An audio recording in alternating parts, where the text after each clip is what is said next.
Welcome to EPG Pathshala. My name is Asha Kothari Chaudhary and I'm a professor of English at Guwahati University. We are doing a course on Indian writing in English, and the module that we are looking at now is going to consider Salman Rushdie's Midnight's Children. Let us first look at a certain amount of biography to situate who Salman Rushdie was and how did he begin writing. Rushdie was born in Bombay in 1947 and belonged to a rich Muslim business family. He received his initial education at a private school in Bombay and later went to England at Rugby School in Warwickshire. Most of his famous works include Grimus, 1975, Shame, which came in 1983, Satanic Verses, that controversial book that we all know about, comes in 1988, The Moor's Last Sigh in 1995, Shalimar the Crown, that comes in 2005, and The Enchantress of Florence in 2008. Among his other works include Haroun and the Sea of Stories that he wrote in 1990, In Good Faith, another work of 1990, Imaginary Homelands, Essays and Criticism, that comes in between 81 to 91, The Ground Beneath Her Feet, that he writes in 1999, Fury, which comes in 2005, Step Across the Line, collected non-fictional works that come out in 2002. Salman Rushdie received the Booker of Bookers Award for Midnight's Children in 1981.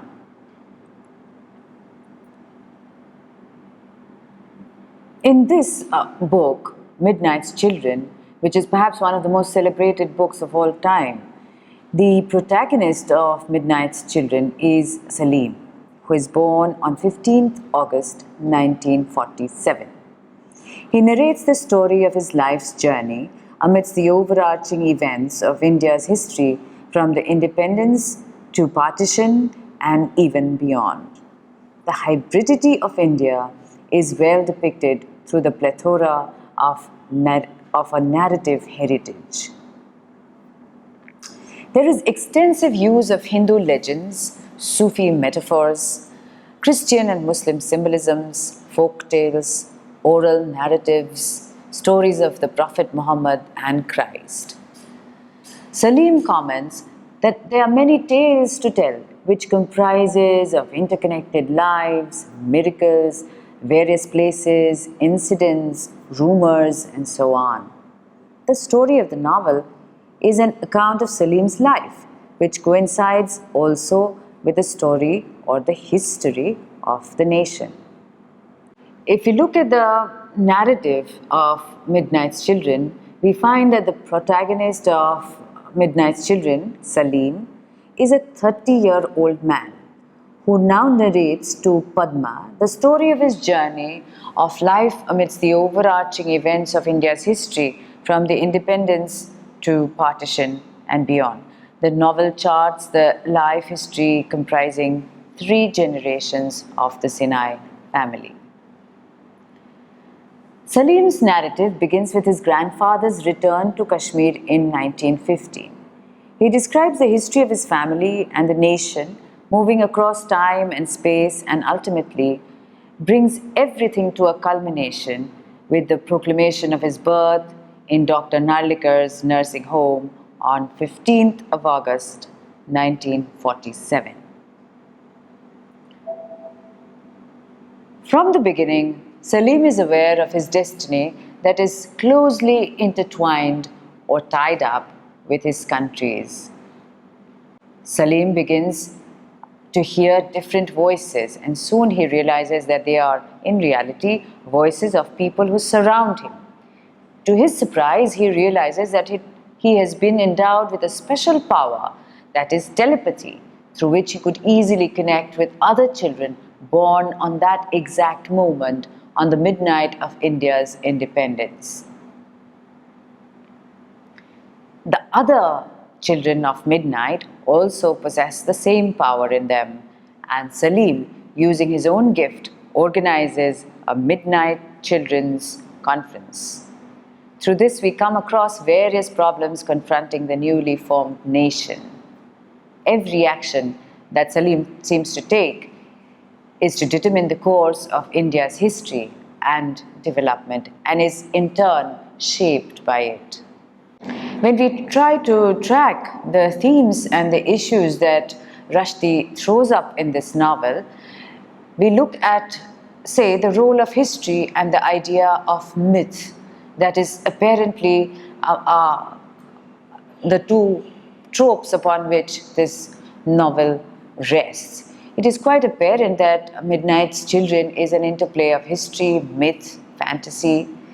It is also interesting to examine that the various incidents happening in the lives of the children born at midnight, born on the eve of independence, together at the same moment, is greatly alike to the events taking place in the history of the emerging nation, to the newly born nation. Lives of individuals are closely intertwined with these public events as well.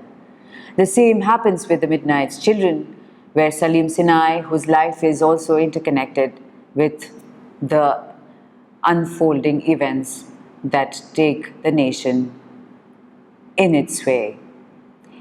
As a consequence, Sinai feels himself bound up to a great extent, also handcuffed to history. The study of the family history of Salim Sinai's life provides a similar scenario to the history of the nation. Salim makes no difference between facts and gossip, history and legend, because he believes that many times it is legends that determine reality and is stronger than facts. Salim Sinai's memory constantly fails him and playfully provides excuses for factual mistakes, and his fragmentary vision is represented by the perforated sheet that he acquires from his grandfather. Salim Sinai's fallible memory and fragmentary vision makes him perceive his own life and its meaning in fragments. He struggles to find coherence in the events of his past life, but fails to provide a complete account of it. He tries hard to recuperate the past and its missing links, but all that he restores finally are provisional and incomplete, and sometimes unstable things. With the help of his memory, he recaptures the past, but his narrative presents the truth, that is, the truth of the memory, which chooses, exaggerates, removes, glorifies, and eventually forms its own alternate realities. The narrative comprises of two main episodes, the one that is of Salim's life and the other that is the tale of the nation. The various historical episodes which find exposure in this novel are that of the Quit India movement, the movement of the Muslim League, riots, the 5-year plans, the Bangladesh liberation, stealing of the relic of the Hazratbal Mosque, and many more. Salim's time of birth is similar to the moment of the birth of the nation, and the connection that is formed between the two cannot be separated as is seen in the novel. Salim's life is intertwined on the one hand with Shiva, his other self, with whom he got exchanged during his birth, and on the other hand with that of the history of the country. The history that is described in the novel is not the exact history, but a version of it merely. Midnight's Children is a wonderful mix of historical and mythical elements. Myth incorporates the use of fantasy and the archetype as well. According to Salman Rushdie, fantasy works into the structure of the novel so as to give an alternate perspective of history. The most apparent use of fantastic elements is seen in the 1001 Midnight's Children, who are all gifted with unusual talents and features. Unfortunately, many of them die due to disease or misfortune, and only 581 children survive by 1957, and these are considered attractive and awe-inspiring by the others in one way or the other. Salim narrates tales about many of them, and they all constitute elements of fantasy. Moreover, we come across many bizarre, sometimes grotesque, and fantastic creatures in the novel. There are the beast human, the witches, the humans with extraordinary powers who live with normal human beings. Many of these characters undergo state of change, and sometimes we even see some sort of metamorphosis taking place. And here, for example, one can talk of the transformation scene in Salim when he joins the Pakistani army and is made a she-dog for tracking purposes. The murder of Mian Abdullah is also narrated in fantastic terms by Salim. He says, 6 new moons came into the room, 6 crescent knives held by people dressed all in black with covered faces. 2 men held Nadir Khan while the others moved towards the hummingbird. Unquote. Rushdie's Midnight's Children makes use of India's past traditions, which includes various mythical characters, events, fairy tales, folklores, and so on. At the same time, it also explores the contemporary situation of India during the period, and the two elements of myth and history are juxtaposed quite brilliantly. The account of an individual's life is linked with the social history of India through the use of myth. The contemporary history of India is created by extensive use of myths, which is often demystified and given a modernized touch according to the need of the text. According to Nagesh Chaturvedi, and I am quoting here, eventually the novel derives a mythical framework of narrative, which helps the novelist bring out the deeper relevance of the historical political situation obtaining in the Indian subcontinent. Unquote. Now, the use of mythical patterns is evident in the framing of all the chapter headings. Many mythical references are given in the novel, where we have the Ravan gang, which is involved in the pre-partition communal violence. Again, Padma has also been referred to as the goddess Lakshmi, the lotus goddess of the present dung flown. There are also references to the Mahabharata, especially that of Lord Brahma. The myth of Brahma is introduced in relation to the conference of the Midnight's Children, taking place in the mind of Salim, which is called as the dream web of Brahma. Rushdie regards the post-independent period of India as the Kali Yuga. This is a strong reason behind depicting the period as steeped in violence and corruption, a period which is shown as dark and compromising of many evils in society. The burden of history is an important issue that is self-evident in the novel. The protagonist, Salim, believes that when an individual is born, he does not come to this world alone, but that there are a lot of other things that accompany him thereafter. And therefore, Salim says that he has too many stories to tell, too many places, events, and miracles to be told. He moreover feels himself handcuffed to history and the sense of its burden that he has to carry always.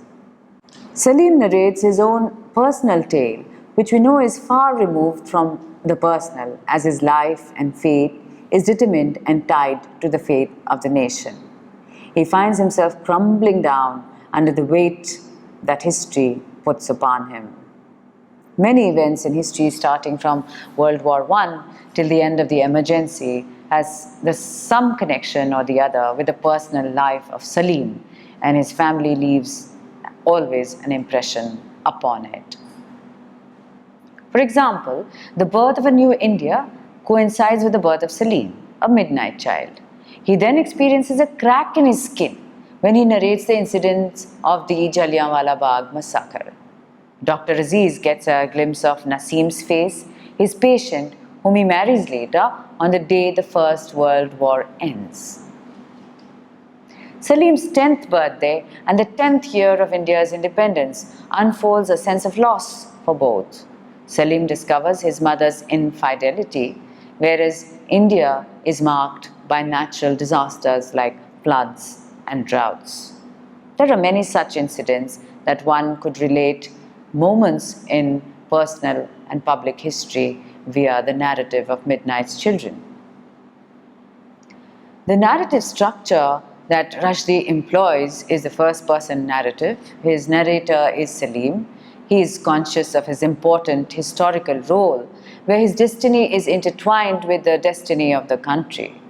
His narrative gives an account of his life as well as projects the life of the nation, both of which are intertwined. This provides the basic structure and form for the novel, and the narrator looks for history, facts, fancy to make his narrative comprehensible. At the beginning of the novel, he makes it clear that there are a lot of stories, knotted lives, events that he would like to discuss. While Salim gives an account of the life and the nation, the narrator also searches for meaning and form, which helps to hold the narrative together. Rushdie has made use of Indian traditions and myths and the concept of storytelling as seen in Panchatantra. The language of the novel varies from the use of colloquial to eloquent speech. Salim uses, in his narrative mode, a whole new set of words that will help him to find a convenient way in letting out his ideas and emotions involved in the process of storytelling. There is a touch of Indianness found in this narrative, which is made possible by introducing words such as Angrez, Dunya, Talaq, Yar, Chamcha, Jihad, Fantoosh, Doctrinand, and many such. The narrative is in a non-linear mode, which is in keeping with a non-chronological time frame of the story that is being narrated by Salim. Having gone through most of the narrative structures, themes, and other trajectories that the novel looks at, let us consider a few questions. This is not really a very simple, realistic, naturalistic novel. It employs what we now refer to as magic realism. It has a structure that overlaps histories and personal histories and does various interesting avant-garde things to the genre of the novel. So what are some of the important questions that we could think about when we think about Midnight's Children? The first, of course, would be how is the idea of history and politics woven into the structure of the text via the personal? How does the narrator become involved personally in the narrated events? Midnight's Children is about fragmented identities in a world that offers no hope or very little hope. What can we do to understand this novel in terms of identities that are split up? Just as a country that splits up, you have a very interesting superimposition of the idea of people's identities also being split up, just like the map of India splits. What is the role that women play in this novel? It is a novel which is definitely written by a man, narrated by a man, and there are a few female characters. How does the gendering of the specific characters, women who are also children of midnight, what happens to them? How do they play a certain kind of role within this narrative, within the discourse that the novel sets forth? Rushdie does not follow conventional narrative strategies in the novel. So how do his new ideas and techniques that he employs in this novel work, is there any way in which we are able to find that he is making a certain flawed judgment in terms of the narrative that he is structuring in a particular way? So the personal and national tragedy that he is exploring via this structure, via his characters, via his employment of mythology and so on, history, mythology, all of this in a kind of palimpsestic resonance is what makes magic realism and so on, that makes the whole of this novel come alive and makes Midnight's Children among the greatest books that have been written in the 20th century. Please do consider these questions in your reading of Midnight's Children. Thank you.